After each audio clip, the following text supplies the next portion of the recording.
Unemployment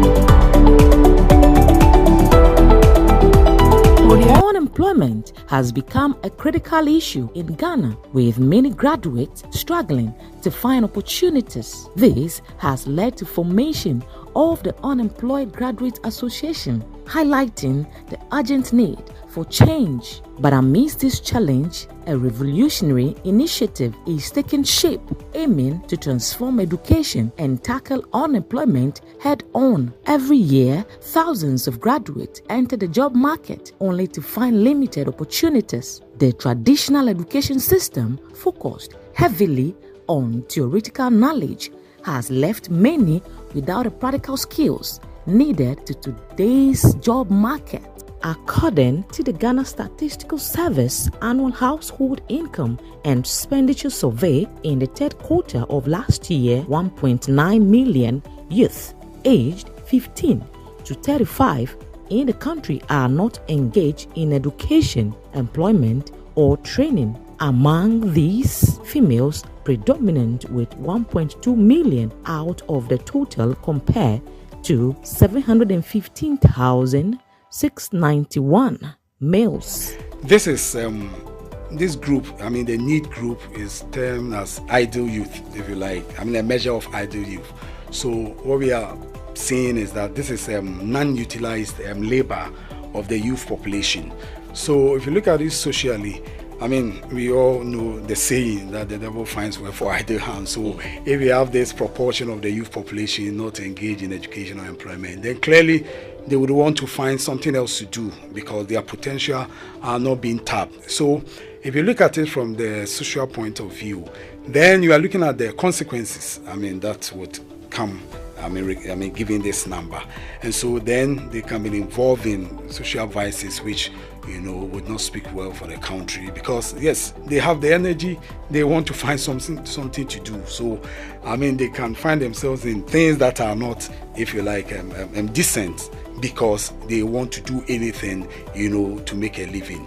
Then on the economic perspective, if referring to the SDG Goal 8, decent work and economic growth. So if you have this proportion of the youth whose labor is not being tapped, then obviously they wouldn't be able to contribute to national growth. Talking about the GDP, labor productivity will be low, and so that is why it's important that these ones, either they develop themselves to get the requisite skills or the essential skills needed for them to have employability skills to be able to get into the labor market, so that they can contribute to the economic development of the country, and in particular the GDP.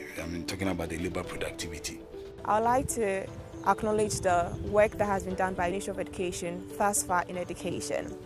Giant strides has been made to improve the sector with the introduction of STEM and other innovations to make the sector better than it used to be. These are major improvements, and we acknowledge that they've done a lot.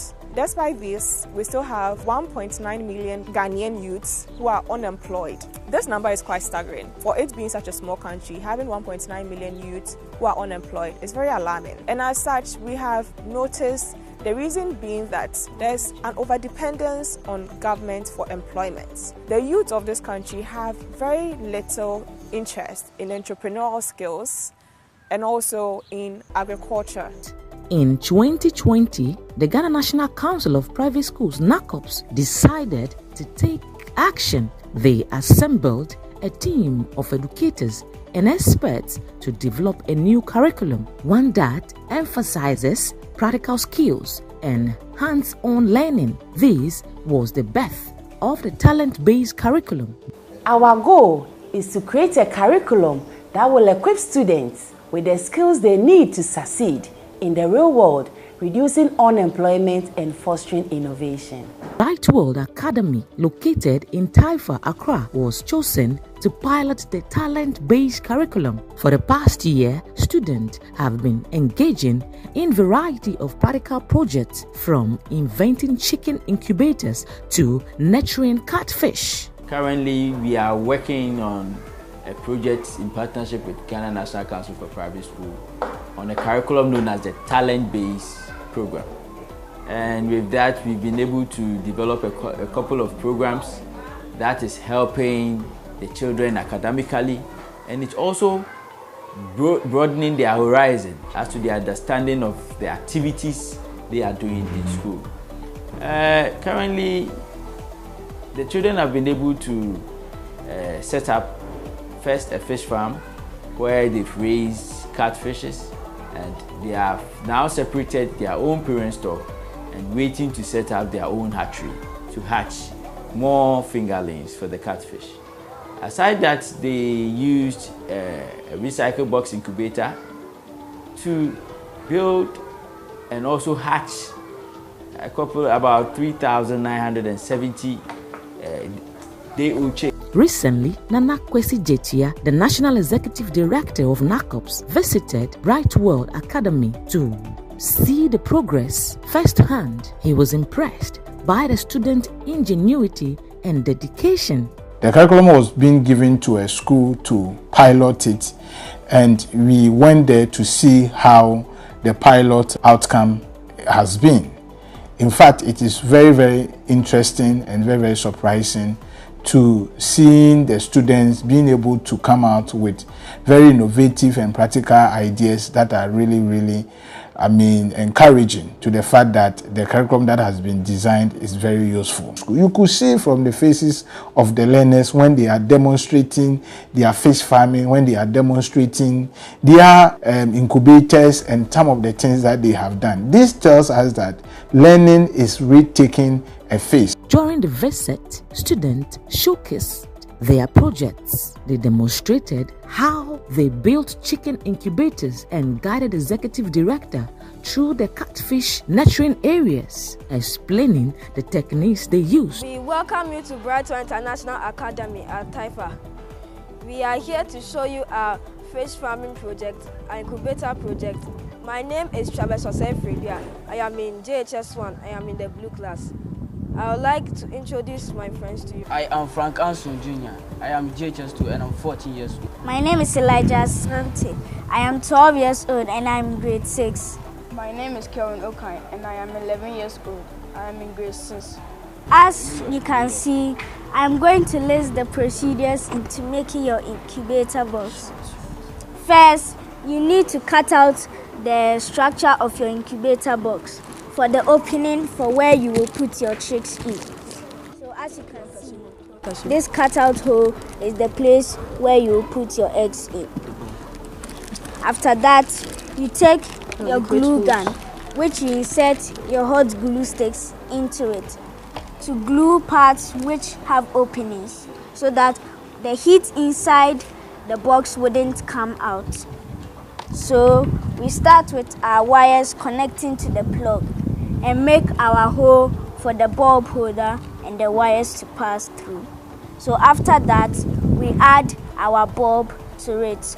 We use heat box so that it can gather heat to the eggs and keep them warm so that they don't become too cold or hot before they spoil or they are dead. So as you can see, we take the wires, we plug them into our plug over here, which we unscrew with the screwdrivers. After that, we connect our tape. We tape around the whole box so that we make it secure that no heat comes out of it. So we mostly give them feed.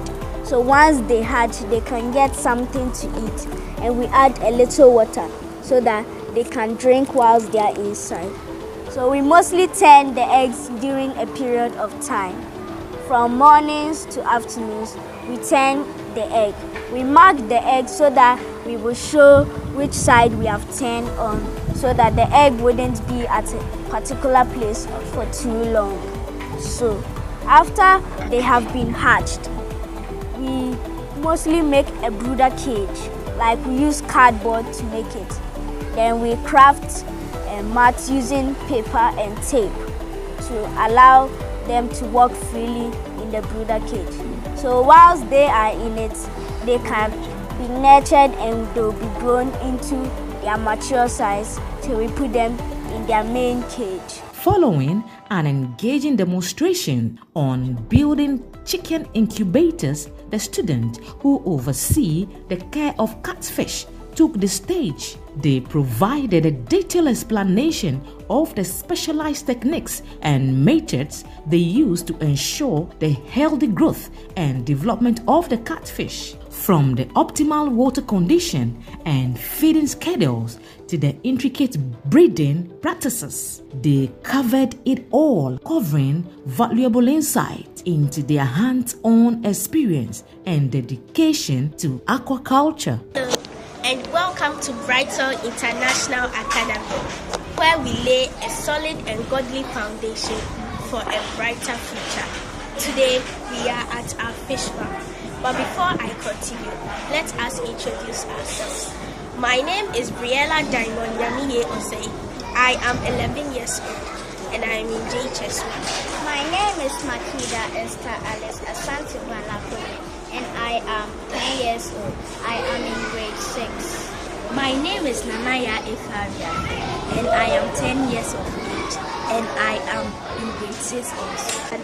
Working at the Brightwell farm is so fun and interesting. We started with about 1,000 fingerlings and we had to raise funds to nurture them into fries before going into adulthood. At this fish farm, fishes are fishes which looks like a cat but not necessarily a cat. It's a fish with whiskers. So we have been able to trade and sell 900 of them, leaving us with less than 20 catfishes. We will be demonstrating and showing one of our catfishes. So we're going to start by opening the outlet.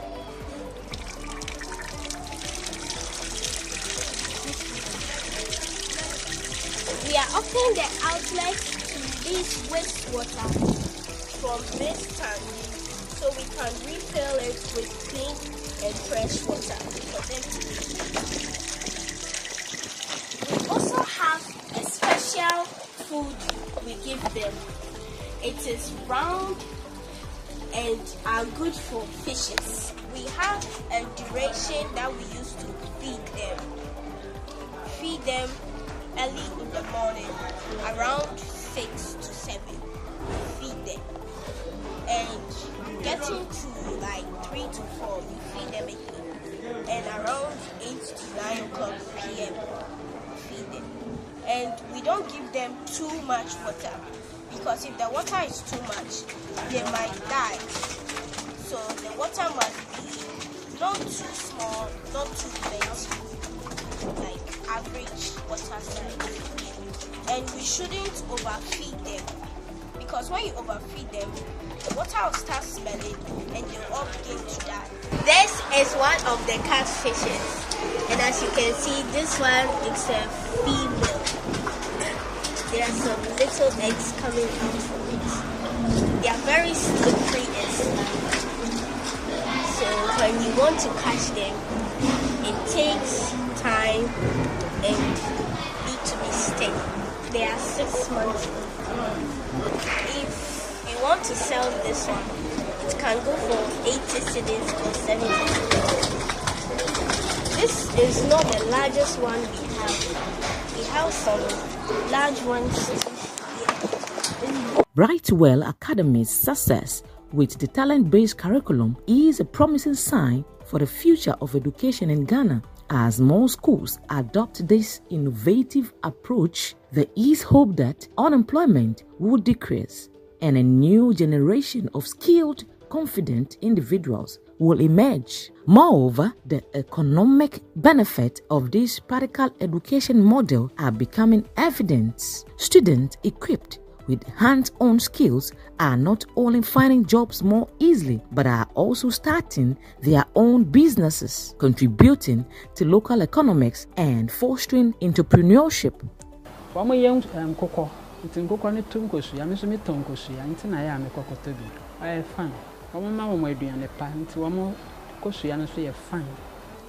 Oh, kosuyana ye.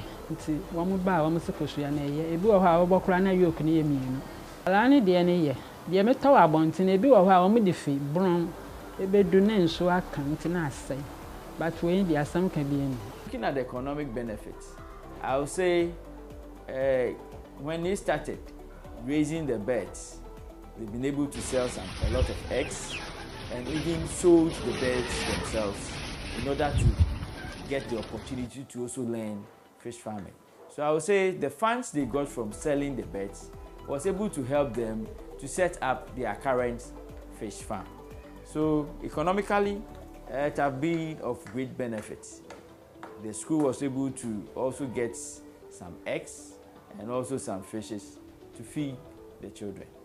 So far I would say economically it has been a very good experiment and it has been a wonderful program. We are pleading with them to help us to continue with our practical works, not only the theory side of school curriculum, but we need to also be practical. You learn the theory, then you apply it practically. So when you grow up, like you are done with school, you don't need to go and write an application letter, wait for the government to give you a job. You can just use a practical aspect to make your own fish farm. Then your business can start growing. That's why the talent-based curriculum is so important, because what it does is it solves the problem of the youth having a lack of interest in the agricultural sector.